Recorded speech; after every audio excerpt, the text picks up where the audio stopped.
Historians say English and Dutch immigrants brought the beloved cookie to our shores in the 1600s, and we fell in love with them and never looked back.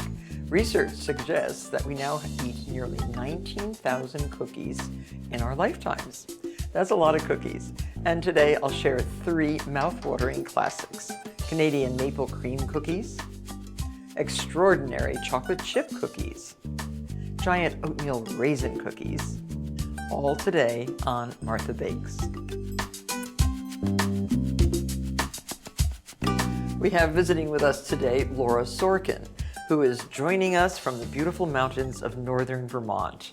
It's so nice to have you here and so nice to finally meet you. Thank we you have for some having mutual us. friends. Yes, we do. So when did you decide that you wanted to become a sugar maker? Well, we actually started as farmers. We moved to Vermont in about 2000, and we had an organic vegetable farm. And around 2009, we switched to maple syrup. Most of our property is actually steeply sloped forest. Of maple trees? Of maple trees, yes. Wow, how lucky. It's an incredible sugar bush. So we just thought, let's really utilize what we have here, because we didn't have very much flat, arable land. And so we switched to sugaring.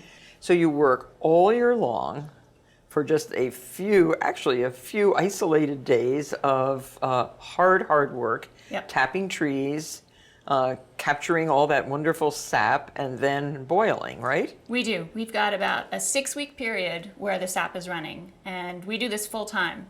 So we've got 6 weeks to make our whole year's worth of product. And how many trees do you actually tap on the farm? We tap a total of 81,000 trees. That is a lot of trees. And during this sugaring season, what are the tools that you use? It used to be that people would use buckets, and they would take a bucket and drill a hole in a tree, and they'd put a tap in very much like this. So, okay, so the syrup, the sap comes out of that. Exactly. That's in the tree. That's in the tree. So that little hook holds the bucket. Yeah. Where's that hole in? I have some of these sugar buckets. Oh yeah, there it is. So the hole's right here, and in theory, it'll be like that. And you just have the cap on there because you don't want rain or animals and whatnot in here. So that's what the cap is for. But when you have 81,000 taps, that means 81,000. yeah, How many taps in a tree? 1 tap per tree as a rule. If it's a very large tree, you can do 2 taps. But the rule is if you can't wrap your arms all the way around it, you can put 2 taps in. Oh. Otherwise, it's just 1. So in today's sugaring, you use tubing. And so it's the same concept. You go up to the tree, you drill.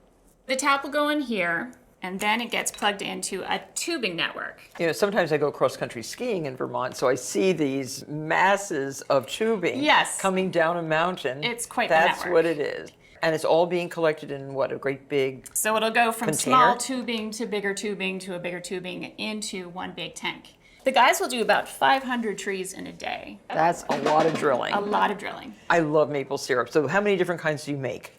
Okay, so we do something a little bit different. We do have our pure maple syrup, but we also do an infused, smoked, and barrel-aged maple syrup. Infused with what?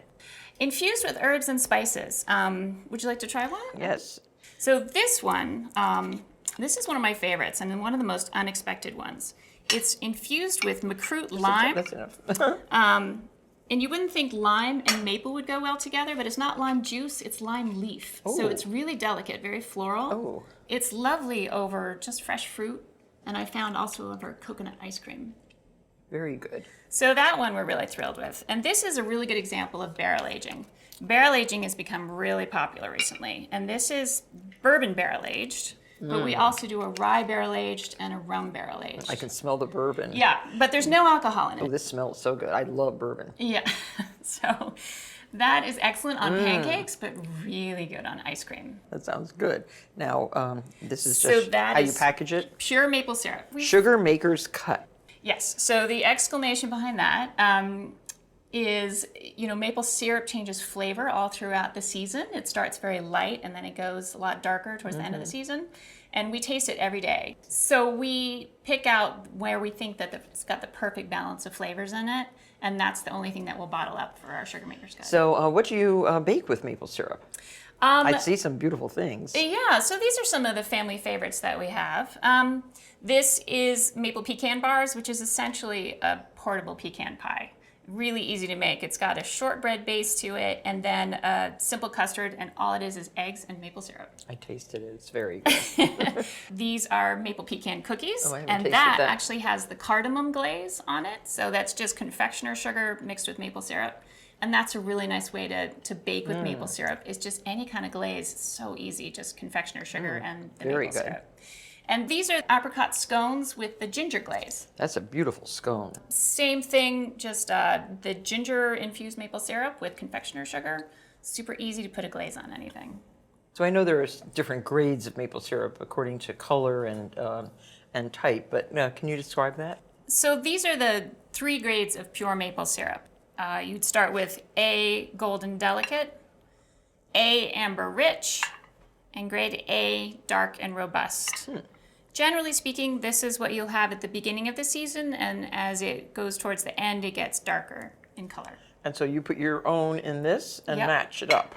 So yours is this is your typical, right? Yes, so this would be ours, and it would be an A, amber rich. Thank you so much for your great efforts in making an old-fashioned business into an amazing product. Thank you so very much, and thanks for coming. Thank you.